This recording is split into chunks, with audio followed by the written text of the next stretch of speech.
Hello बच्चों, Saumya study point में आप सभी का स्वागत है। तो आज हम पढ़ने जा रहे हैं 10th के बायोलॉजी का चैप्टर नंबर 1 जैव प्रक्रम। इस चैप्टर से आपको जितने भी महत्वपूर्ण सवाल हो सकते हैं मैं वो सब आपके लिए लेकर आई हूँ। अगर आप इस वीडियो को पूरा देखते हैं तो आपका बेस तो मजबूत होगा ही, साथ ही साथ आपको इस चैप्टर के ऑब्जेक्टिव सवाल जितने भी हैं सब कंप्लीट हो जाएंगे। तो चलिए टाइम वेस्ट किए बिना हम अपना सवाल शुरू करते हैं। सवाल पे जाने से पहले मैं आपको कुछ बेसिक जानकारी देना चाहती हूँ जो कि इस चैप्टर में पढ़ना आपके लिए ज़रूरी है। हमारी पृथ्वी पर इस वायुमंडल में आपको दो प्रकार की वस्तुएं पाई जाती हैं। एक तो आपको होती हैं सजीव वस्तुएं, ठीक है, और दूसरी होती हैं निर्जीव वस्तुएं। तो सजीव वस्तुएं कौन कौन है? मनुष्य, कुत्ता, गाय, पेड़ पौधे और भी बहुत सारे छोटे छोटे जीव जो होते हैं वे सजीव होते हैं। और निर्जीव कौन कौन से हैं? तो पत्थर, मिट्टी, टेबल, कुर्सी, बालू, ईंट, पहाड़, ये सभी आपको निर्जीव में आते हैं। तो हम अंतर कैसे करेंगे कि क्या आपको सजीव है और कौन सी चीज़ें आपको निर्जीव में आएंगी? तो इनमें अंतर करने का कुछ खास लक्षण होता है। सजीवों के पास कुछ खास लक्षण पाए जाते हैं जो निर्जीव के पास नहीं होते हैं। जैसे कि आप सजीव जो होते हैं वे भोजन ग्रहण करते हैं, रोजाना भोजन करते हैं क्योंकि उन्हें ऊर्जा की ज़रूरत होती है। काम करते हैं तो उन्हें ऊर्जा चाहिए, एनर्जी चाहिए। उसके बाद उनमें सांस लेना, वे सांस लेते हैं। उनके शरीर में अपशिष्ट पदार्थ बनेंगे जिसका वे त्याग करते हैं।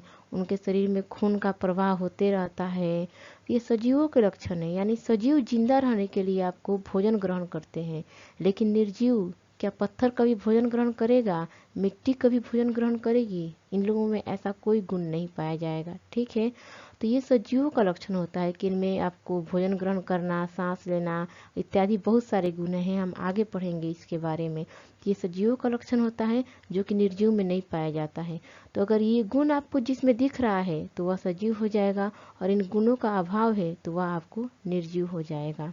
अब हम पढ़ते हैं जैव प्रक्रम के बारे में। इस चैप्टर का नाम ही है जैव प्रक्रम। तो जैव प्रक्रम क्या होता है, आप इसके बारे में जरा ध्यान से समझिए कि जैव मतलब कोई जीव, ये किसी जीव की बात कर रहा है। और प्रक्रम यानी उस जीव को जीवित रहने के लिए उसके शरीर में क्या क्या क्रियाएं होती हैं जिससे उसका शरीर जीवित है। तो फर्स्ट नंबर आप देखिए, यहाँ लिखा है पोषण। यानी किसी भी जीव के शरीर को जीवित रखने के लिए भोजन करना बहुत जरूरी है। भोजन ग्रहण करना ही हमारा पोषण कहलाता है। भोजन ग्रहण करेंगे हम जिससे हमें क्या होती है, पौष्टिक तत्व मिलते हैं, जिससे हम काम करने की क्षमता हमारे अंदर आती है। तो भोजन का ग्रहण करना ही आपको क्या कहलाता है, पोषण कहलाता है। यानी किसी जीव के शरीर को जीवित रखने के लिए पोषण जरूरी है। उसके बाद आपको आता है श्वसन। श्वसन यानी सांस लेना। बिना सांस लिए हम जीवित नहीं रह सकते हैं, तो श्वसन भी आपको जैव प्रक्रम का हिस्सा है। फिर उत्सर्जन। अगर हम भोजन ग्रहण कर रहे हैं तो हमारे शरीर में पूरा भोजन तो अवशोषित नहीं हो जाएगा, कुछ अपशिष्ट पदार्थ बचेंगे। तो उस अपशिष्ट पदार्थ क्या होगा, आपको हमारे शरीर से उत्सर्जन के द्वारा हमारे शरीर से बाहर हो जाएंगे। जैसे हम सांस ले रहे हैं तो पूरा सांस हमारे शरीर में थोड़ी जाता है, हम बाहर सांस छोड़ते भी तो हैं। उसी प्रकार हम भोजन भी ग्रहण कर रहे हैं तो वह भोजन हमारे शरीर से बाहर निकल जाता है, जो बचा हुआ भोजन होता है, यानी जो हमारे शरीर में अवशोषित नहीं हो सकता है। फिर है आपको परिसंचरण, यानी रक्त का प्रवाह। तो हमारे शरीर में लगातार रक्त का प्रवाह हो रहा है। और भी बहुत सारे गुण हैं जैव प्रक्रम के, तो आप इसके बारे में हम आगे पढ़ेंगे। फिलहाल जितना जरूरी है उतना पढ़ते हैं। तो ये आपको जैव प्रक्रम कहलाएगा कि किसी जीव के शरीर को जीवित रखने के लिए जो भी क्रियाएं हमारे शरीर में हो रही हैं वे सभी जैव प्रक्रम के अंतर्गत आती हैं। अगर इनमें से किसी एक को भी आप छोड़ देंगे तो हमारे शरीर के लिए वह खतरा हो जाएगा, यानी हमारा जीवित रहना लगभग आपको समझिए मुश्किल हो जाएगा। भोजन ग्रहण करना हम छोड़ दे तो हम जीवित नहीं रह पाएंगे, सांस लेना छोड़ दे तो जीवित नहीं रह पाएंगे, उत्सर्जन हमारे शरीर में ना हो तो बीमारियां पैदा होंगी और हमारे शरीर का बचना मुश्किल हो जाएगा। तो इतना बात अब समझ चुके हैं कि पोषण, श्वसन, उत्सर्जन, परिसंचरण और भी बहुत सारे गुण हैं हमारे शरीर के जो इस शरीर को जीवित रखने के लिए जरूरी होते हैं, जिसके बारे में हम आगे पढ़ेंगे। अब हम देखते हैं कि पोषण यानी भोजन ग्रहण करना। तो पोषण के भी आपको दो विधियां होती हैं, यानी दो तरह के जीव पाए जाते हैं। एक तो आपको जीव होते हैं परपोषी और दूसरे जीव होते हैं आपको स्वपोषी। तो इन दोनों के बारे में हम आगे पढ़ेंगे कि परपोषी क्या है, स्वपोषी क्या है। अब चलिए हम अपने पहले सवाल पे चलते हैं। हमारा पहला सवाल है, वे सारी क्रियाएं जिनके द्वारा जीवों का अनुरक्षण होता है क्या कहलाती हैं। तो यहाँ देखिए अनुरक्षण शब्द दिया है। अनुरक्षण मतलब वही जीवों का सुरक्षा, यानी शरीर में वह कौन कौन सा काम होता है जिससे जीव का शरीर सुरक्षित रहता है, जीवित रहता है। तो आपको हम बता चुके हैं कि शरीर में आपको पोषण, श्वसन, उत्सर्जन, परिसंचरण, जनन बहुत सारी क्रियाएं होती हैं जिससे जीव का शरीर क्या है, सुरक्षित रहता है। तो इस प्रक्रम को क्या कहते क्या है, यानी जो ये सभी क्रियाएं हैं, इन सभी क्रियाओं का सम्मिलित रूप क्या है, तो जैव प्रक्रम। इसे हम जैव प्रक्रम कहते हैं, जीव के शरीर में होने वाली प्रक्रियाएं। तो हमारा ऑप्शन नंबर 2 यहाँ पर सही हो जाएगा कि जीवों का अनुरक्षण जिससे होता है वह हमारा जैव प्रक्रम कहलाता है। अगर आपको हमारी वीडियो अच्छी लग रही हो तो प्लीज़ हमारे चैनल को सब्सक्राइब करें, इस वीडियो को लाइक और शेयर जरूर करें, जिससे हमें अच्छा लगे और हम ऐसी बहुत सारी वीडियो आपके लिए लेकर आएँ। निम्नलिखित में से किस क्रिया द्वारा जीव ऊर्जा प्राप्त करते हैं। ऊर्जा प्राप्त करना, तो इसका सही आंसर होगा पोषण। पोषण क्रिया द्वारा जीव ऊर्जा प्राप्त करते हैं। पोषण मतलब क्या, पोषण मतलब होता है भोजन ग्रहण करना। तो कोई भी जीव, कुत्ते, बिल्ली, मनुष्य हो जाए, कोई भी जीव है, आपको बाघ, शेर, वो सब ऊर्जा कैसे मिलती है उनको, जब वे भोजन ग्रहण करेंगे तभी तो उनको एनर्जी मिलेगी, ऊर्जा मिलेगी। तो भोजन ग्रहण करने की विधि ही आपको पोषण कहलाती है। तो इसका सही आंसर हो जाएगा ऑप्शन नंबर बी। वह विधि जिससे जीव पोषक तत्वों को ग्रहण कर उसका उपयोग करते हैं क्या कहलाता है। तो इसका सही आंसर होगा ऑप्शन नंबर ए, पोषण। पोषक तत्वों को ग्रहण कर, पोषक तत्व यानी हम जो भोजन ग्रहण करते हैं तो भोजन में ही हमारे पोषक तत्व होते हैं। कौन कौन से होंगे, आपको विटामिन होंगे, इसी में प्रोटीन होगा, कार्बोहाइड्रेट होगा। तो ये सभी हमारे पोषक तत्व हैं, खनिज पदार्थ ये सब भोजन में पाए जाते हैं। तो इसका आंसर क्या हो जाएगा, पोषण। यानी भोजन ग्रहण करने की विधि पोषण कहलाती है, या पोषक तत्वों को ग्रहण करे वह भी विधि क्या होगी, हमारी पोषण कहलाएगी। पोषण की कितनी विधियां होती हैं। तो पोषण की मुख्य रूप से आपको 2 विधि होती है। एक तो आपको होता है पर पोषण और दूसरा आपको होता है स्वपोषण। तो जो जीव स्वयं अपना भोजन बनाते हैं वह स्वपोषण प्रक्रिया कहलाती है, और जो जीव दूसरों का बनाया हुआ भोजन ग्रहण करते हैं वह प्रक्रिया आपको परपोषण कहलाती है। ठीक है। निम्नलिखित में से कौन पोषण की विधियां नहीं है। तो हम आपको बता चुके हैं कि पोषण की मुख्य रूप से 2 विधियां होती हैं। एक तो आपको होता है पर पोषण और दूसरा आपको क्या है, दूसरा है आपको स्वपोषण। तो आपको यहाँ पर प्रजनन दिया है, तो प्रजनन पोषण की कोई विधि नहीं है, तो हमारा ऑप्शन नंबर सी यहाँ पर सही हो जाएगा।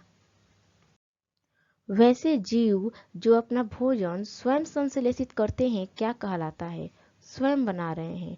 तो इसका आंसर होगा आपका ऑप्शन नंबर बी, स्वपोषी। जो जीव अपना भोजन स्वयं बनाते हैं उन्हें स्वपोषी कहा जाता है, और यह प्रक्रिया आपको पोषण की स्वपोषण प्रक्रिया कहलाती है। इसके पहले हम बता चुके हैं कि आपको पोषण 2 प्रकार का होता है, एक होता है स्वपोषण, दूसरा होता है परपोषण। तो स्वपोषण आखिर करते कौन है, स्वपोषण में आपको आ जाएंगे पेड़ पौधे। पेड़ पौधे ऐसे होते हैं जो स्वपोषी होते हैं और स्वपोषण विधि से ही अपना भोजन प्राप्त करते हैं। पेड़ पौधे आपको जड़ द्वारा जमीन से क्या करते हैं, जल ग्रहण करते हैं, उसके बाद वातावरण से CO2 लेते हैं, सूर्य से सूर्य का प्रकाश ग्रहण करते हैं, और उनकी पत्तियों में क्लोरोफिल पाया जाता है, जिसकी सहायता से ये चारों मिलाकर वे अपना भोजन बनाते हैं। अगर ये चारों में से कोई एक ना रहे तो पेड़ पौधे अपना भोजन नहीं बना पाएंगे। अब बताइए, पेड़ पौधों को क्या जल हम देते हैं, जंगल में जो वृक्ष लगे हैं उन्हें कोई मनुष्य पानी देता है, नहीं देता है। वे अपने जड़ों द्वारा मिट्टी से पानी लेते हैं, वातावरण से CO2 लेते हैं, सूर्य से उसका प्रकाश, और पत्तियों में उनके क्लोरोफिल होता है जिसकी मदद से वे अपना भोजन बना लेते हैं। तो वे अपना भोजन खुद बना रहे हैं, स्वयं उसका निर्माण कर रहे हैं, इसलिए उनको कहा जाएगा स्वपोषी, और यह प्रक्रिया हो जाएगी स्वपोषण। निम्नलिखित में से कौन स्वपोषी है। तो हम आपको पहले ही बता चुके हैं कि पेड़ पौधे जो होते हैं अपने भोजन का निर्माण पत्तियों में क्लोरोफिल की सहायता से, सूर्य के प्रकाश, CO2, जल, इन सब की मदद से करते हैं। तो पेड़ पौधे आपको स्वपोषी हो जाएंगे। पत्तियों का रंग हरा किस कारण होता है। तो पत्तियों में आपको क्लोरोफिल पाया जाता है, तो इस क्लोरोफिल के कारण ही पत्तियों का रंग आपको हरा दिखाई देता है। तो इसका सही आंसर हो जाएगा ऑप्शन नंबर ए, क्लोरोफिल। प्रकाश संश्लेषण के लिए निम्नलिखित में से क्या जरूरी नहीं है। तो हम पहले समझते हैं कि प्रकाश संश्लेषण होता क्या है। प्रकाश संश्लेषण मतलब क्या, पेड़ पौधों का भोजन बनाने का जो विधि होता है तो वही विधि आपको प्रकाश संश्लेषण कहलाता है। पेड़ पौधे आपको जड़ों द्वारा जमीन से जल ग्रहण करते हैं, फिर वातावरण में क्या होता है, वातावरण में आपको CO2 मौजूद होता है तो वह CO2 ग्रहण करते हैं, सूर्य से सूर्य का प्रकाश लेते हैं और पत्तियों में उनके क्लोरोफिल होता है। क्लोरोफिल की मदद से ही पेड़ पौधे अपना भोजन स्वयं निर्माण कर पाते हैं। तो ये चारों मिलाकर ये अपना भोजन बनाते हैं। तो ये भोजन बनाने की प्रक्रिया है पेड़ पौधों की प्रकाश संश्लेषण प्रक्रिया कहलाती है। तो इसके लिए क्या क्या जरूरी है और क्या क्या जरूरी नहीं है। तो ऑप्शन में दिया है सूर्य का प्रकाश जरूरी है, क्लोरोफिल ये भी जरूरी है, कार्बन डाइऑक्साइड जरूरी है, प्लस जल, जल भी जरूरी है पेड़ पौधों को भोजन बनाने के लिए। अब यहाँ पर ऑप्शन में आपको आग दिया है तो आग जरूरी नहीं होता है, तो हमारा ऑप्शन नंबर डी सही हो जाएगा कि प्रकाश संश्लेषण के लिए आग जरूरी नहीं है। वैसे जीवों जो अपने भोजन के लिए किसी न किसी रूप में अन्य जीवों पर आश्रित होते हैं क्या कहलाते हैं। तो जो दूसरे जीव पर निर्भर है वे क्या कहलाएंगे। तो इसका ऑप्शन नंबर बी सही होगा आपको परपोषी। हम आपको बता चुके हैं जो स्वयं अपना भोजन बनाएंगे जैसे पेड़ पौधे तो ये तो स्वपोषी हो गए, और जो दूसरे पे आश्रित है जैसे हम मनुष्य हो गए तो हम किस पे आश्रित हैं, हम पेड़ पौधों द्वारा बनाए हुए भोजन खाते हैं। जैसे हम सब्जी खा रहे हैं तो क्या सब्जी हम खुद बनाए हैं, वो पेड़ पौधों की उपज है। आम खा रहे हैं तो आम हमको पेड़ ही दिया है, धान गेहूँ चावल जो भी खाते हैं हम वो सब हमको पेड़ पौधों की बदौलत मिली है। तो हम सब परपोषी हो गए, जितने भी जीव जंतु हैं आपको ये सभी परपोषी में आते हैं। ठीक है। परपोषण के मुख्य रूप से कितने प्रकार हैं। तो आप जानते हो पोषण दो प्रकार का हो गया, परपोषण स्वपोषण। अब परपोषण भी कुछ प्रकार का होता है। तो परपोषण आपको तीन प्रकार के होते हैं। एक तो होता है आपको मृतजीवी पोषण, फिर होता है आपको परजीवी पोषण, और आपको तीसरा होता है प्राणी संपोषण। तो इसके बारे में हम आगे पढ़ेंगे कि मृतजीवी क्या होते हैं, परजीवी क्या होते हैं और प्राणी संपोषण क्या होता है। निम्नलिखित में से कौन परपोषण का प्रकार नहीं है। तो परपोषण हम आपको बता दिए कि तीन प्रकार के होते हैं, मृतजीवी, परजीवी, प्राणी संपोषण। अब यहाँ पर स्वपोषण दिया है तो ये परपोषण का प्रकार नहीं है, तो ऑप्शन नंबर डी आपको यहाँ पर सही हो जाएगा कि स्वपोषण परपोषण का प्रकार नहीं है। वैसा पोषण जिसमें जीव मृत जंतुओं और पौधों के शरीर से अपना भोजन अपने शरीर की सतह से घुले हुए कार्बनिक पदार्थ के रूप में अवशोषित करते हैं क्या कहलाता है। इसका सही आंसर होगा ऑप्शन नंबर ए मृतजीवी। अब मृतजीवी क्या होते हैं। तो मृतजीवी जो मरे हुए जंतुओं या मरे हुए पेड़ पौधे हो उनको खाते हैं, उनके शरीर को सड़ा गला कर मिट्टी में मिला देते हैं और जो भी खाने वाला चीज़ होता है सब खा जाते हैं, तो वे मृतजीवी कहलाते हैं। आप इस तरह से समझ सकते हैं कि पेड़ पौधों की जो मृत पत्तियां होती हैं गिरती हैं नीचे, अगर मृत जीवी उन्हें न खाएं न सड़ाए गलाएं तो पूरे जंगल में पत्तियां ही पत्तियां आज नजर आती। या फिर किसी सड़क किनारे किसी कुत्ते का एक्सीडेंट में मौत हो गया हो तो मृत जीवी उसे सड़ा गला कर जो भी गैस होती है वातावरण में चले जाते हैं और जो भी वो तत्व होते हैं वो मिट्टी में मिल जाते हैं और फिर वहाँ से कुत्ते का अस्तित्व समाप्त हो जाता है आपको। तो अगर मृत जीव नहीं होते तो किसी भी चीज़ का अपघटन नहीं हो पाता, कोई भी चीज़ जैसे मरी है वैसे ही रह जाती, सड़ता गलता नहीं। तो मृत जीवी का आपको बहुत ज़्यादा उपयोग है। तो ये जो भी जटिल पदार्थ होते हैं उन्हें सरल अणुओं में तोड़ देते हैं और ये सरल अणु मिट्टी द्वारा अवशोषित कर लिए जाते हैं। तो मृत जीवों को हम अपघटनकर्ता भी कहते हैं या अपघटक भी कहा जाता है मृत जीवों को। ठीक है, तो आप समझ सकते हैं कि जो मरे हुए को खा रहा है उनको मृत जीवी कहा जाता है, इनको अपघटक भी कहा जाता है। अब अपघटक होते कौन कौन से हैं। तो अपघटक आपको बैक्टीरिया हो जाएंगे, आपको शैवाल, कवक, ये सब आपको अपघटक में आएंगे। निम्नलिखित में कौन मृतजीवी है। तो मृतजीवी मतलब होता है जो सड़े हुए पेड़ पौधों या जंतुओं को खाता है उसे हम मृतजीवी कहते हैं। इन्हें हम अपघटक भी कहते हैं। तो हम आपको बताए हैं कि अपघटक क्या होते हैं। ये बैक्टीरिया, प्रोटोजोआ, कवक ये आपको अपघटक हो सकते हैं। तो यहाँ पर ऑप्शन नंबर डी में हमारे दिया है बैक्टीरिया, तो ऑप्शन नंबर डी हमारा यहाँ पर सही हो जाएगा। अगर आपको हमारी वीडियो अच्छी लग रही हो तो हमारे चैनल को सब्सक्राइब करें, वीडियो को लाइक और शेयर करें। अगर आप इस वीडियो पर अच्छा सपोर्ट करते हैं तो हम इस तरह की वीडियो आपको 10th के हर एक सब्जेक्ट का लेकर आएंगे। तो प्लीज़ हमारे चैनल को सब्सक्राइब करें। वैसा पोषण जिसमें जीव दूसरे प्राणी के संपर्क में अस्थायी या अस्थायी रूप से रहकर उससे अपना भोजन प्राप्त करते हैं क्या कहलाता है? तो इस क्वेश्चन का आपको सही आंसर हो जाएगा ऑप्शन नंबर बी, परजीवी पोषण। अब हम समझते हैं कि परजीवी पोषण होता क्या है। तो यहाँ पर दिया है दूसरे प्राणी के संपर्क में। तो इस बात का आप समझिए कि ये कोई पेड़ है। तो आप गांव में देखिएगा कोई पेड़ होता है, पेड़ के ऊपर आपको एक झाड़ी ऐसे रहती है, वो पीले रंग की होती है, ये आपको अमर बेल होता है। तो ये क्या है, बस ये कुछ अपना भोजन, अमर बेल जो होता है अपना भोजन खुद नहीं बनाता है।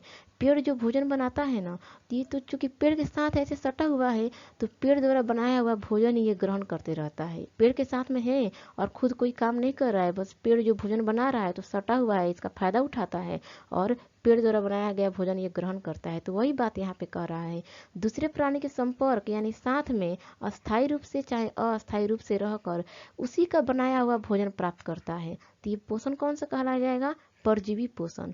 अब जो ये अमर बेल है, अमर बेल को यहाँ पर परजीवी कहलाएंगे, यानी अमर बेल को हम यहाँ पर परजीवी कहेंगे। जो जीव इस तरह से भोजन ग्रहण करते हैं उसे परजीवी कहते हैं, और जो जीव जिसका भोजन ये खा रहे हैं उस जीव को हम पोषी कहेंगे। यहाँ पेड़ आपको पोषी हो गया, और पेड़ द्वारा भोजन बनाया हुआ अमर बेल खा रहा है तो अमर बेल आपको परजीवी हो गया। तो आप समझ गए परजीवी पोषण क्या हो गया।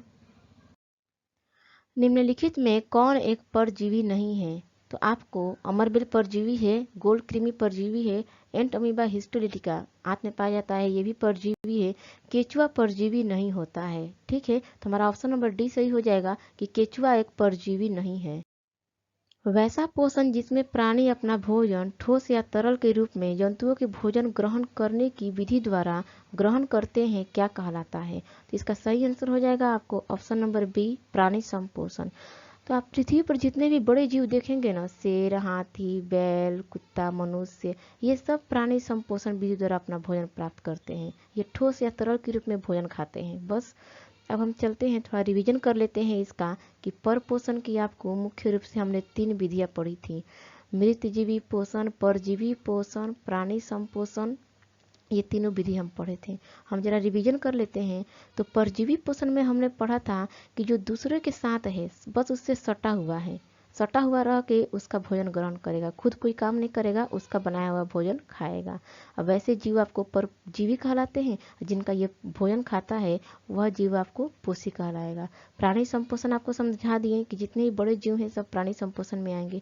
अब मृतजीवी पोषण, जो मृत जंतुओं या पौधों को खाकर सड़ा गला कर उनको पचा देते हैं, वे मृतजीवी पोषण में आते हैं, और वो जीव मृतजीवी कहलाते हैं, या उनको हम अपघटक भी कहते हैं। जैसे क्या हो जाएगा आपको, जीवाणु, कवक, ये सब आपको अपघटक कहलाएंगे। हम अब प्रकाश संश्लेषण के बारे में पढ़ेंगे, यानी कि फोटोसिंथेसिस, ये क्या होता है। तो फोटोसिंथेसिस में आपको पौधे की जो भोजन बनाने की विधि होती है ना, पौधे जो भोजन का निर्माण करते हैं, तो भोजन बनाने की जो क्रिया विधि होती है उसे ही हम कहते हैं फोटोसिंथेसिस, यानी कि प्रकाश संश्लेषण। तो इसमें आपको पौधे सूर्य के प्रकाश प्लस कार्बन डाइऑक्साइड जो वातावरण से लेते हैं, जल, और उनकी पत्तियों में आपको क्लोरोफिल मौजूद होता है। इन चारों की मदद से ही पौधे अपने भोजन का निर्माण करते हैं। अगर ये चारों में से कोई एक ना मिले तो पौधे भोजन का निर्माण नहीं कर पाते हैं। तो सूर्य का प्रकाश लेते हैं, वातावरण से पौधे कार्बन डाइऑक्साइड ग्रहण करते हैं, अपनी जड़ों द्वारा मिट्टी से वे जल ग्रहण करते हैं, उनकी पत्तियों में क्लोरोफिल होता है, इन चारों की मदद से वे ग्लूकोज का निर्माण कर देते हैं, और यहाँ पर उप उत्पाद के रूप में आपको ऑक्सीजन का निर्माण होता है। देखिए यहाँ पर O2 का निर्माण हो रहा है, ऑक्सीजन का निर्माण हो रहा है। अब प्रकाश संश्लेषण की अभिक्रिया आपको 2 चरण में संपन्न होती है। इसके चरण 2 होते हैं। पहला चरण आपको कहलाता है प्रकाशिक अभिक्रिया। पहले चरण का नाम क्या है? प्रकाशिक अभिक्रिया। साथ साथ आप याद करते भी चलिएगा। और दूसरे चरण का नाम है आपको अप्रकाशिक अभिक्रिया। दूसरे चरण को हम अप्रकाशिक अभिक्रिया कहते हैं। अब ये दोनों होता क्या है हम इसको समझेंगे। प्रकाशिक अभिक्रिया, पहले चरण को आपको प्रकाशिक अभिक्रिया क्यों कहेंगे और दूसरे को अप्रकाशिक अभिक्रिया क्यों कहेंगे? तो प्रकाशिक अभिक्रिया का मतलब है कि सूर्य का प्रकाश जब पत्तियों में पड़ता है तो पत्तियों में आपको मालूम है क्लोरोफिल होता है, और क्लोरोफिल पत्तियों में जो आपको होता है जल, पत्तियों में जो जल होता है तो क्लोरोफिल सूर्य के प्रकाश को अवशोषित कर इस जल को दो भागों में तोड़ता है। एक तो होता है हाइड्रोजन और दूसरा होता है ऑक्सीजन। अब ये जो ऑक्सीजन होते हैं ये आपको वातावरण में छोड़ दिए जाते हैं। यहाँ पर देखिए ऑक्सीजन वातावरण में छोड़ दिया गया है, और जो जल होता है वह आपको कार्बन डाइऑक्साइड के साथ मिलके यहाँ ग्लूकोज का निर्माण करता है। तो देखिए प्रकाश की जरूरत क्यों पड़ी, क्योंकि क्लोरोफिल प्रकाश को अवशोषित कर पत्तियों में जो जल होता है जल को आपको हाइड्रोजन और ऑक्सीजन दो भागों में तोड़ता है। अगर प्रकाश ना मिले तो ये जल दो भागों में नहीं टूट पाएगा, तो इसे तोड़ने के लिए आपको प्रकाश की जरूरत पड़ी। तो इसलिए इतना ही चरण आपको प्रकाशिक अभिक्रिया कहलाएगा। इसके बाद जो हाइड्रोजन और कार्बन डाइऑक्साइड के संयोजन से ग्लूकोज का निर्माण हो रहा है, आप इसको अंधेरे में भी कर सकते हैं।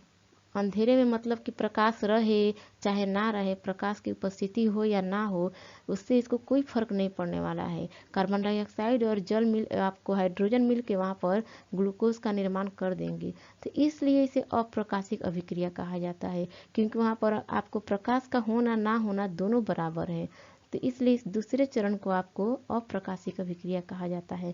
तो आप इतना बात समझ चुके हैं कि सनलाइट, सूर्य के प्रकाश, कार्बन डाइऑक्साइड, जल, पत्तियों में मौजूद क्लोरोफिल, ये चारों मिल करके आपको ग्लूकोज और उप उत्पाद के रूप में ऑक्सीजन का निर्माण करते हैं। प्रकाश संश्लेषण की अभिक्रिया में उप उत्पाद के रूप में क्या बनता है? उप उत्पाद यहाँ पर बात कर रहा है तो हम आपको बता चुके हैं कि उप उत्पाद के रूप में यहाँ पे किसका निर्माण हो रहा है? ऑक्सीजन का निर्माण हो रहा है। तो यहाँ पर हमारा ऑप्शन नंबर 20 सही हो जाएगा कि उप उत्पाद के रूप में ऑक्सीजन का निर्माण होता है। प्रकाश संश्लेषण की प्रक्रिया शुरू से अंत तक कहाँ होती है? तो प्रकाश संश्लेषण की अभिक्रिया आपको शुरू से अंत तक क्लोरोप्लास्ट में होती है, जो कि पत्तियों में पाया जाता है। डैश को प्रकाश संश्लेषण अंग तथा प्रकाश संश्लेषण अंगक कहा जाता है। तो आपको इसका सही आंसर हो जाएगा ऑप्शन नंबर बी। पत्तियों को आपको प्रकाश संश्लेषण अंग कहा जाता है, ठीक है, क्योंकि पत्तियां ही वह अंग है जहाँ पर प्रकाश संश्लेषण की प्रक्रिया होती है। और प्रकाश संश्लेषी अंगक किसे कहा जाता है? क्लोरोफिल। पत्तियों में क्लोरोफिल होता है इसलिए इसे अंगक कहा जा रहा है। तो यानी पत्तियां आपको प्रकाश संश्लेषण अंग हो गई और क्लोरोफिल आपको प्रकाश संश्लेषी अंगक हो गया। तो इस क्वेश्चन का आपको ऑप्शन नंबर बी हमारा सही हो जाएगा। निम्नलिखित में से कौन प्रकाश संश्लेषण की इकाई है? प्रकाश संश्लेषण की इकाई आपको क्लोरोफिल को कहा जाता है। तो ऑप्शन नंबर ए हमारा सही हो जाएगा। अब हम पढ़ने जा रहे हैं अमीबा के बारे में कि अमीबा क्या होता है।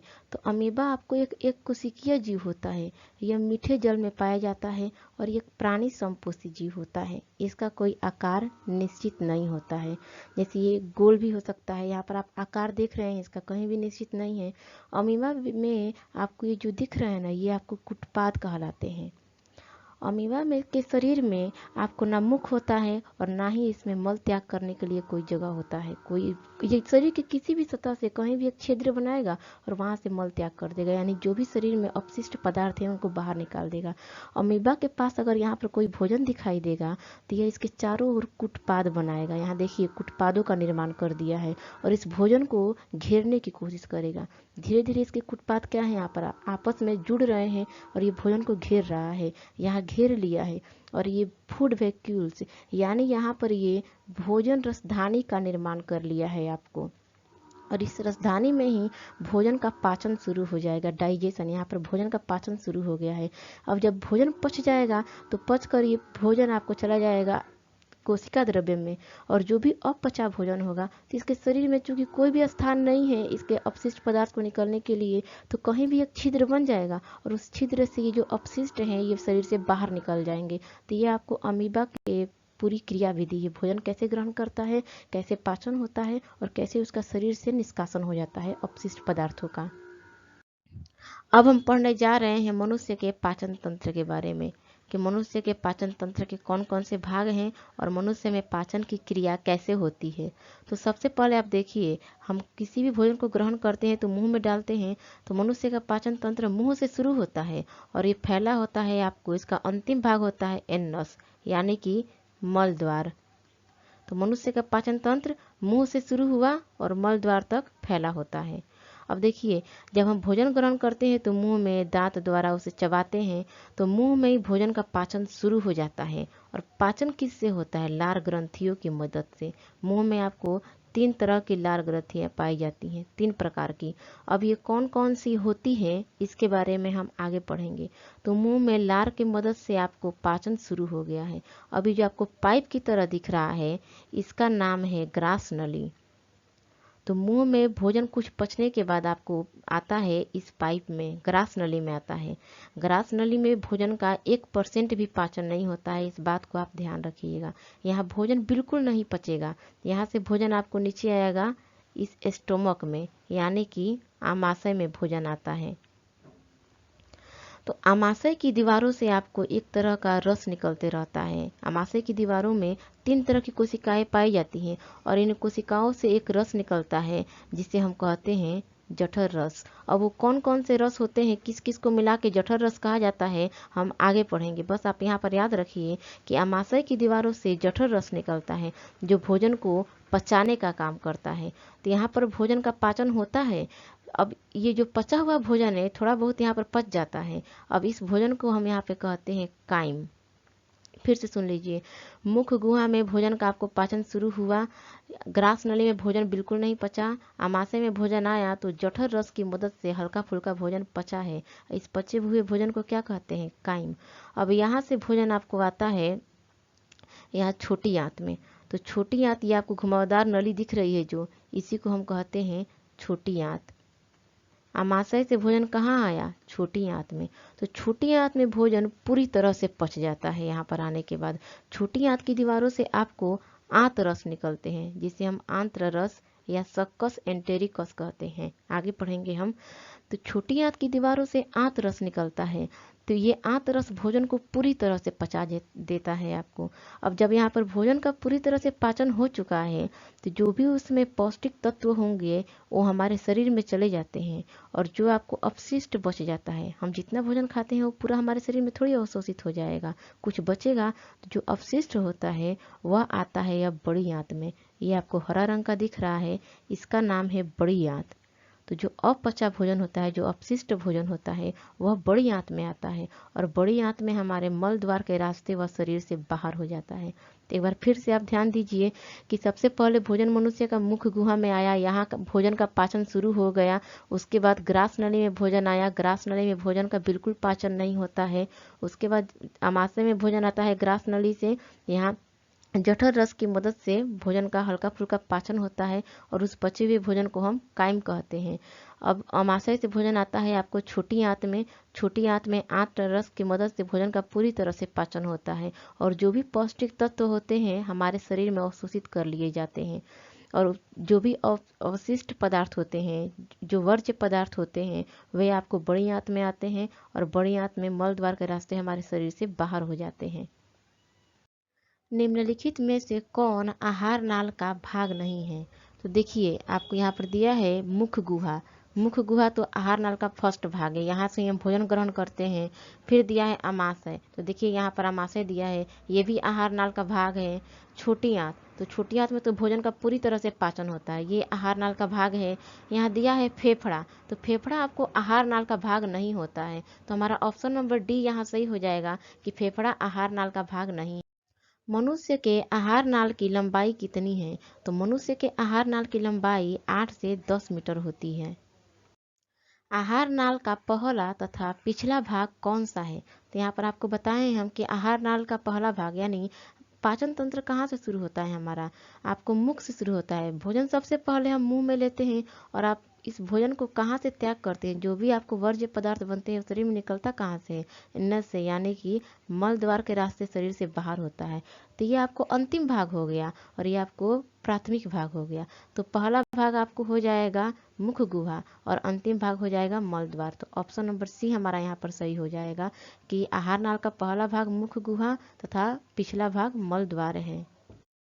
मनुष्य के मुख गुहा में कौन कौन सी लार ग्रंथियां पाई जाती हैं? तो मनुष्य के मुख गुहा में आपको हम बताए हैं कि 3 प्रकार की लार ग्रंथियां पाई जाती हैं। लार ग्रंथियां 3 प्रकार की होती हैं। वे कौन कौन सी है?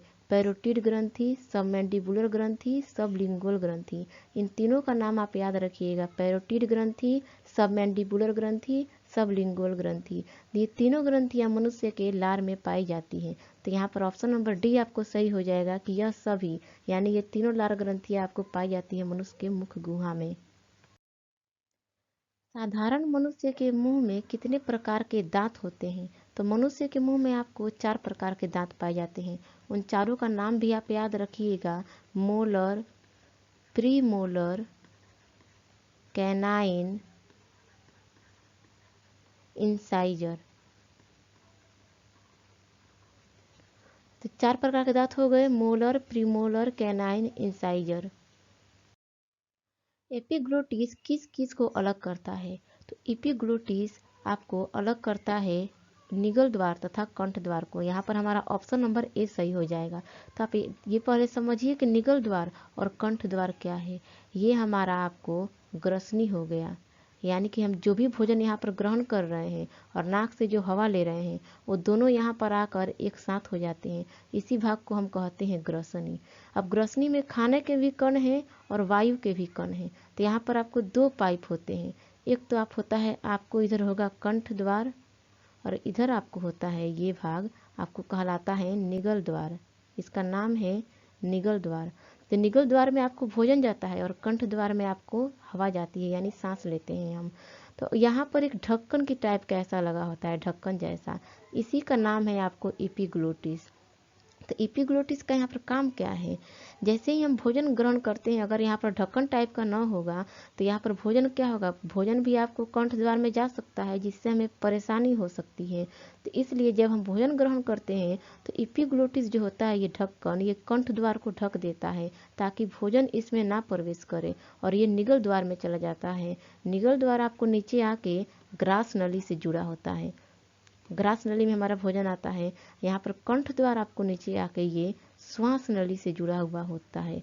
तो देखिए यहाँ पे एपिग्लोटिस अलग किसको कर रहा है? कंठ द्वार और निगल द्वार को अलग कर रहा है। तो ऑप्शन नंबर ए हमारा यहाँ पर सही होगा। डैश भोजन को निगलते समय श्वासन नली में जाने से रोकती है। तो भोजन को निगलते समय श्वसन नली में जाने से कौन रोकता है आपको?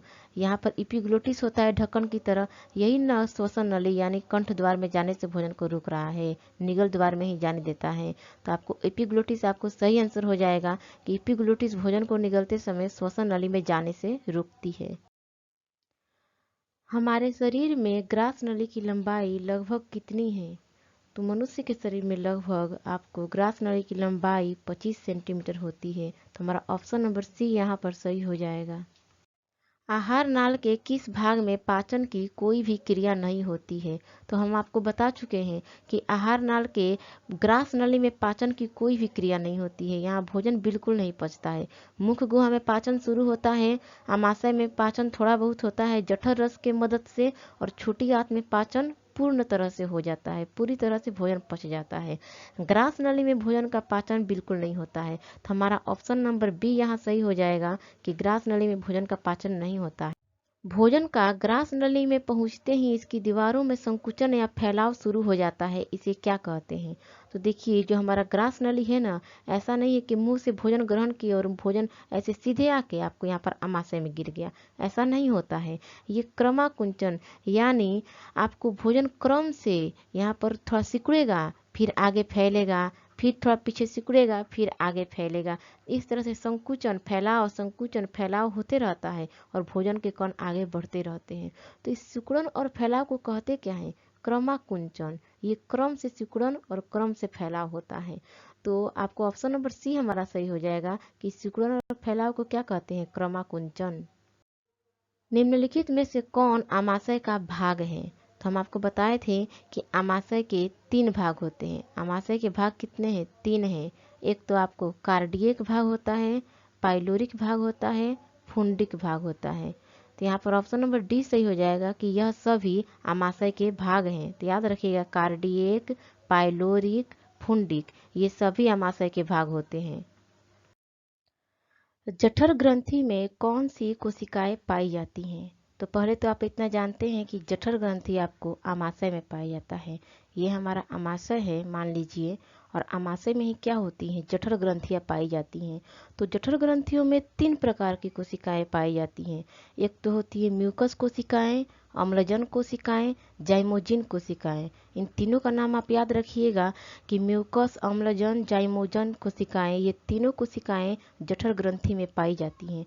तो आपको ऑप्शन नंबर डी सही हो जाएगा कि यह सभी यानी ये तीनों कोशिकाएं आमाशय में पाई जाती हैं, जिनको हम जठर ग्रंथि कहते हैं। अम्लजन कोशिकाओं से किसका स्राव होता है? तो अम्लजन कोशिकाओं से आपको हाइड्रोक्लोरिक अम्ल का स्राव होता है। मनुष्य के आमाशय में प्रतिदिन लगभग कितना लीटर जठर रस का स्राव होता है? तो आमाशय में आपको मालूम है ये हमारा आमाशय है। तो आमाशय में जठर ग्रंथियां पाई जाती हैं जो 3 प्रकार की होती हैं। म्यूकस कोशिकाएं, जाइमोजिन कोशिकाएं और अम्लजन कोशिकाएं। तीनों का नाम आप याद रखिएगा। तो ये तीनों ग्रंथियों से आपको जो रस निकलता है उसे ही हम जठर रस कहते हैं। तो एक सामान्य मनुष्य के आपको शरीर में रोजाना लगभग 3 लीटर आपको जठर रस का स्राव होता है, जो भोजन पे कार्य कर भोजन को पचाने का काम करता है। तो आप याद रखिएगा कि प्रतिदिन लगभग हमारे शरीर में 3 लीटर जठर रस का स्राव होता है। पेप्टिक अल्सर कहाँ होता है? तो पेप्टिक अल्सर आपको आमाशय में होता है। ऑप्शन नंबर ए हमारा सही हो जाएगा। अब यहाँ पर आप समझिए कि पेप्टिक अल्सर होता क्या है। तो जो लोग ज़्यादा उपवास करते हैं या ज़्यादा भूखे रहते हैं, पूजा पाठ ज़्यादा करते हैं, उन लोगों को ही ज़्यादा पेप्टिक अल्सर होता है। क्योंकि आपको मालूम है कि हमारे शरीर में यानी आमाशय में 3 लीटर जठर रस का स्राव रोजाना होता है। रोज जठर रस 3 लीटर निकल रहा है, और ये भोजन को पचाने का काम करेगा आपको। जठर रस में आपको HCl हाइड्रोक्लोरिक अम्ल का स्राव होता है। जठर रस में हाइड्रोक्लोरिक अम्ल रहता है, यानी कि जो जठर रस होता है वह अम्लीय प्रकृति का होता है, क्योंकि इसमें हाइड्रोक्लोरिक अम्ल है जो कि अम्लजन कोशिकाओं से इसका स्राव हुआ है। तो जठर रस में हाइड्रोक्लोरिक अम्ल होता है, यानी यह अम्लीय होता है। अब जब हम भोजन नहीं कर रहे हैं, 1 दिन 2 दिन भोजन नहीं किए, तो ये तो रोजाना 3 लीटर निकल रहा है। तो इसको तो यहाँ पर पचाने के लिए भोजन मिल नहीं रहा है, तो ये क्या करेगा? जठर रस आमाशय की जो दीवार है उस दीवार को ही पचाने का काम करने लगता है। 1 दिन 2 दिन 3 दिन 4 दिन जो उपवास कर रहे हैं, तो रोजाना जठर रस निकल रहा है और आमाशय की दीवार को पचाने का काम करेगा। तो उसी में क्या होता है कि आमाशय की दीवार में आपको छोटे छोटे घाव हो जाते हैं। इसकी दीवारों में धंसा हुआ, अंदर की ओर धंसा हुआ छोटे छोटे घाव हो जाएंगे, और इन्हीं घावों को हम पेप्टिक अल्सर कहते हैं। तो पेप्टिक अल्सर कहाँ होता है? आमाशय में होता है। क्यों होता है? क्योंकि जो लोग उपवास ज़्यादा करते हैं, खाना नहीं खाते हैं, तो उनके शरीर में जठर रस निकलता है और वह आमाशय की दीवार को पचाने का काम करता है, जिसके कारण आमाशय की दीवार में आपको घाव निकलता है। वही घाव पेप्टिक अल्सर कहलाता है। प्रोटीन तथा वसा का पाचन कहाँ शुरू होता है? तो प्रोटीन तथा वसा का पाचन आपको आमाशय में शुरू होता है। ये हमारा मुख्य गुहा है। तो मुख्य गुहा में हमारा कार्बोहाइड्रेट का पाचन शुरू हो जाता है। यानी भोजन करते हैं तो उसमें भी जो भी कार्बोहाइड्रेट होते हैं वो मुख्य गुहा में ही हल्का फुल्का पचना शुरू हो जाते हैं। ये हमारा ग्रास नली है। ग्रास नली में बिल्कुल पाचन नहीं हुआ, और जब आमाशय में भोजन आता है तो आमाशय में आपको प्रोटीन और वसा का पाचन भी यहाँ पर शुरू हो जाता है। तो आपको ऑप्शन नंबर सी हमारा सही होगा कि आमाशय में प्रोटीन और वसा का पाचन शुरू हो जाता है। आहार नाल का सबसे लंबा भाग कौन सा है? तो आहार नाल का सबसे लंबा भाग आपको छोटी आंत होती है, यानी ऑप्शन नंबर ए हमारा सही हो जाएगा।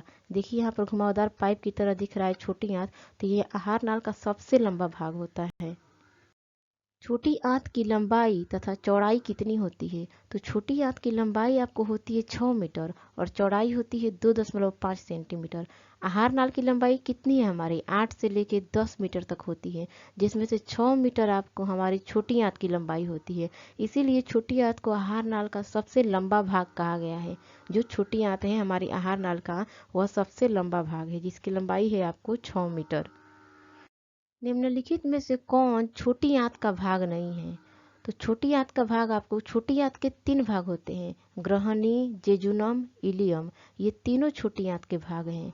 और आपको पता है कि अमाशय के भी आपको 3 भाग होते हैं। अमाशय के भी 3 भाग हम पढ़े थे, पाइलोरिक, फुंडिक और कार्डियक। तो यहाँ पर पाइलोरिक दिया है, तो पाइलोरिक तो आपको अमाशय का भाग है, तो ऑप्शन नंबर डी हमारा सही हो जाएगा कि पाइलोरिक छोटी आंत का भाग नहीं है, यह अमाशय का भाग है। छोटी आंत का सबसे बड़ा भाग कौन सा होता है? छोटी आंत के 3 भाग है, ग्रहणी, जेजुनम, इलियम। इसमें सबसे बड़ा भाग होता है इलियम। इलियम में भोजन का पूर्णतः पाचन होता है। मान लीजिए यह हमारा छोटी आंत है, तो यहाँ पर आपको छोटी आंत की दीवार में छोटे छोटे रेशेदार होते हैं, इस तरह से रेशे की तरह, जिसे बिलाई कहा जाता है। तो इलियम में जो बिलाई होते हैं, तो अगर भोजन का पाचन हो गया तो उसका अवशोषण, जो भी पोषक तत्व है उसका अवशोषण होगा, तो इलियम के जो ये बिलाई होते हैं, बिलाई द्वारा ही उसका अवशोषण होता है। तो छोटी आंत का सबसे लंबा भाग कौन सा है? इलियम। और इलियम के बिलाई द्वारा ही पौष्टिक तत्वों का अवशोषण होता है, जो हमारे शरीर में चले जाते हैं।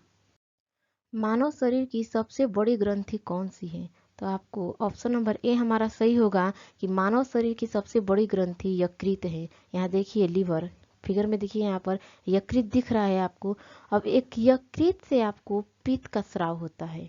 पित्त रस जो होता है यकृत से निकलता है, और ये निकल कर जमा कहाँ होता है? पित्ताशय में।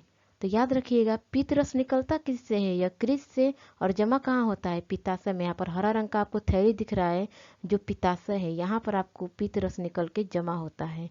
जो आपको आमाशय में जो भोजन होता है, जठर रस के कारण वह भोजन अम्लीय हो चुका रहता है, भोजन का प्रकृति अम्लीय हो जाता है। अब वह भोजन छोटी आंत में आएगा पचने के लिए, तो अम्लीय भोजन पर यहाँ पर एंजाइम काम नहीं कर पाएंगे। तो जो पित्त होता है यह क्षारीय गुण का होता है, जो उस अम्लीय भोजन पे क्रिया कर उसे उदासीन बना देता है, जिससे छोटी आंत के एंजाइम उस पर काम कर पाते हैं। तो याद रखिएगा, पित्त जो होता है क्षारीय होता है, और यह पित्ताशय में जमा होता है, यकृत से निकलता है। पित्त का स्राव कौन करता है? तो हम आपको बताए हैं कि लीवर से पित्त का स्राव होता है और पित्ताशय में ये जाके जमा होता है, यानी यकृत। ऑप्शन नंबर बी हमारा सही होगा कि यकृत पित्त का स्राव करता है। पित्त कहाँ जमा होता है? तो पित्त आपको पित्ताशय में जमा होता है। ऑप्शन नंबर बी हमारा सही हो जाएगा। यकृत में से इसका स्राव होता है और पित्ताशय में जाकर जमा होता है। पीत किस रंग का क्षारीय द्रव है? तो पीत आपको गाढ़ा हरा रंग का होता है। देखिए यहाँ पर गाढ़ा हरा रंग का होता है, यह क्षारीय द्रव है जो पित्ताशय में जमा होता है। तो हमारा ऑप्शन नंबर सी सही होगा कि यह हरा रंग का क्षारीय द्रव है। अग्न्याशय किस रंग की ग्रंथि है? यहाँ पर देखिए अग्न्याशय, पेंक्रियाज, ये पीले रंग की ग्रंथि होती है। तो आपको हमारा ऑप्शन नंबर ए सही होगा कि अग्न्याशय पीले रंग की ग्रंथि है। सक्कस एंटेरिकस किस में पाए जाते हैं? तो ऑप्शन नंबर ए हमारा सही हो जाएगा कि सक्कस एंटेरिकस छोटी आंत में पाए जाते हैं। अब सक्कस एंटेरिकस क्या है? तो समझ लीजिए, आपको मालूम होगा, हम आंत्र रस आपको पढ़ाए थे, यानी छोटी आंत की दीवारों से जो स्राव होता है उसे हम आंत्र रस कहते हैं। छोटी आंत की दीवारों से इनका स्राव होता है, तो इसी आंत्र रस को हम सक्कस एंटेरिकस भी कहते हैं। तो आपको ऑप्शन नंबर ए सही होगा कि सक्कस एंटेरिकस छोटी आंत में पाया जाता है। पाचन की क्रिया कहाँ पूर्ण होती है? तो पाचन की क्रिया आपको छोटी आंत में जाकर पूर्ण हो जाती है, और छोटी आंत का जो इलियम भाग होता है, इलियम के बिलाई द्वारा जो भी पौष्टिक तत्व होते हैं वे अवशोषित कर लिए जाते हैं। तो ऑप्शन नंबर ए हमारा सही होगा, छोटी आंत में पाचन की क्रिया पूर्ण होती है। निम्नलिखित में से कौन एक अवशेषी अंग है?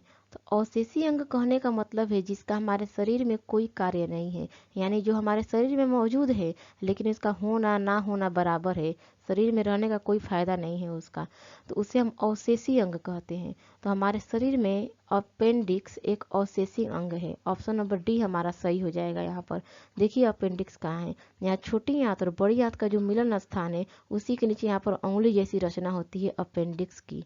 ठीक है। तो ये अपेंडिक्स है, इसको ऑपरेशन करके डॉक्टर कभी कभी बाहर भी निकाल देते हैं, क्योंकि कभी कभी ये लोगों में पीठ दर्द का भी कारण होता है। तो यह एक अवशेषी अंग है हमारे शरीर में, इसका होना ना होना बराबर है। इनमें से किस छिद्र के द्वारा ग्रसनी ग्रास नली से जुड़ा हुआ है? तो हम आपको समझाए थे शुरू में कि ये हमारा ग्रसनी है। यहाँ पर ये आपको इपिग्लोटिस का ढक्कन है, इसको हम कहे थे कंठ द्वार, और इधर आपको था निगल द्वार। ये कंठ द्वार है, ये निगल द्वार है। कंठ द्वार आगे जाके आपको श्वास नली में खुल रहा है, और निगल द्वार आगे आके आपको ग्रास नली में खुलता है।